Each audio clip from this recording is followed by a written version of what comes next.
all that I would really like to do in this video is just take a few moments to explain to you and help you understand the two main different types of trance, hypnosis if you like.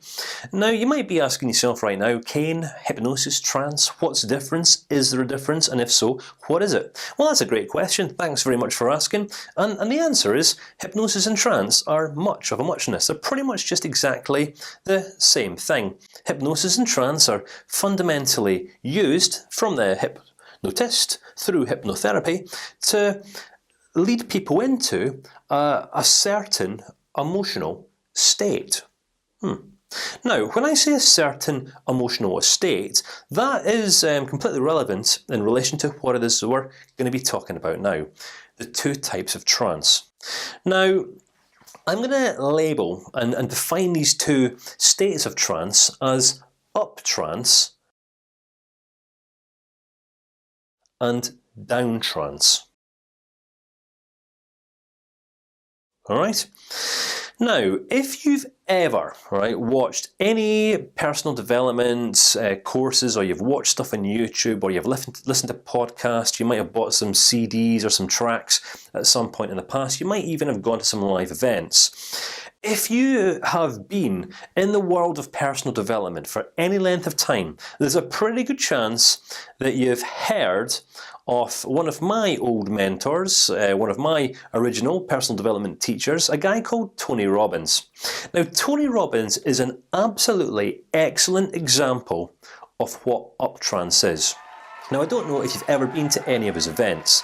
I went to one of his events once, and it was an absolutely phenomenal experience. A really cool experience. And this is one great example of Up-Trance. Tony Robbins events, if you've ever been to one, you'll know what I mean. If you haven't, put this on your to-do list for some point this year or next year. Anywhere in the world, it doesn't really matter. They're all pretty much the same. Really cool. What Tony's very good at doing is leading people into this heightened emotional state, where eventually, after he's kind of broken people in, he's introduced himself, he's laid a few foundations, managed a few expectations, he starts building things up, doesn't he? He might start off slow, but then over time he starts picking up pace, and by the end of the first day, and then on into the second day, he's up there, and the whole audience is woohoo! Absolutely, feel the power within. Everybody's going absolutely crazy and absolutely wild. And this is the greatest example, an illustration that I can make of Up-Trance. It's just this heightened emotional state. Now, the reason that I want to explain this at this stage of the course is because you're going to notice a very big contrast and big differences between my teaching style, my presentation style, and Steve's. Where my natural tendency is to go up, Steve's natural tendency is to go down. All right. Now, one isn't better than the other; they're just different. Up is great for getting people enthused, excited, motivated, spurred on, passionate, driven, which is great.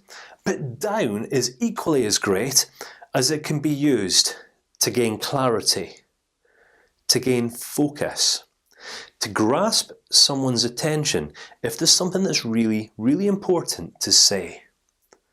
It's great for defining goals, for defining a vision, and for really managing someone's attention, where what you're able to achieve through Down-Trance is influence another person, where they're in this place, they're kind of hanging on your every word.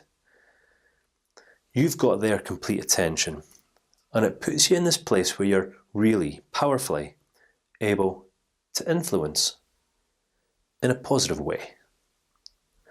And this is the difference between Down-Trance and Up-Trance. Up-Trance, high energy. Down-Trance is going to be a lot slower. It's going to be a lot more focused, a lot calmer, it's going to seem a lot more relaxed.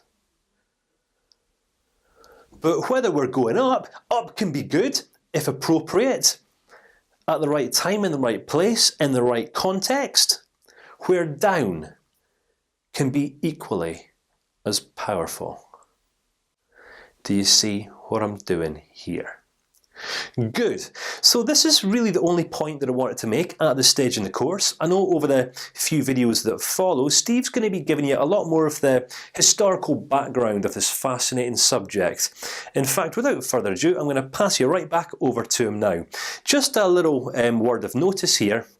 Please make sure to check out the additional materials section in each video lecture, because we've created an absolute abundance of additional downloadable materials, workbooks, ebooks, information fact sheets, all these sorts of things. So just double check. We don't have them attached to every single video, but we have got them attached to most. So just double check, each video that we do, just to make sure that you're not missing out on anything. But for now, I'm going to pass you back to Steve, and then I'll be looking forward to seeing you again soon.